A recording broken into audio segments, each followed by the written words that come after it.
আলহামদুলিল্লাহ, সমস্ত প্রশংসা সেই মহান রব্বুল আলামিনের জন্য, যে মহান রব্বুল আলামিন আমাদেরকে 25 সাল পর্যন্ত সুস্থ রেখে আমাদের নেক হায়াত দান করেছিলেন।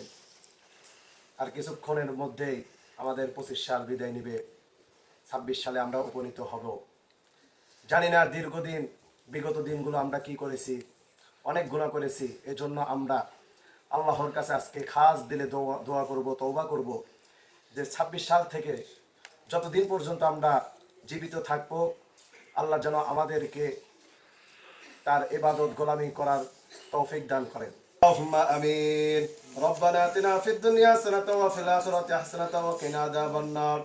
রব্বুল আলামিন, আল্লাহ 25 সাল আমাদের থেকে আল্লাহ বিদায় নিয়ে যাবে রে মাওলা। আল্লাহ জানি না এই জীবনে কত গুনাহ করেছি রে মাওলা। আল্লাহ 26 সালে উপনীত হবে কিছুক্ষণ পর। আল্লাহ 31st নাইট আল্লাহ অনেক মুসলমান আল্লাহ তোমার নাফরমানি করবে রে মাওলা।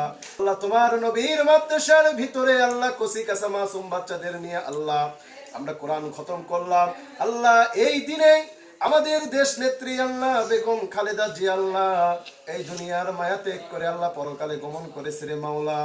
ইয়া আল্লাহ, আমাদেরকেও তো একদিন যেতে হবে। আল্লাহ তুমি আমাদের জীবনের সমস্ত গুনাহ খাতা মাফ করে দাও। আল্লাহ পূর্ণাঙ্গ মুমিন হয়ে যেন আমরা কবরের বাসী হতে পারি, সেই তৌফিক দিও রে মাওলা। 26 সাল আসবে রে মাওলা। 26 সাল থেকে আল্লাহ যতদিন আমরা জীবিত থাকবো আল্লাহ আমাদের হায়াত দিবা রে মাওলা। আল্লাহ তোমার ইবাদত বন্দেগী করার মতো তৌফিক দিও।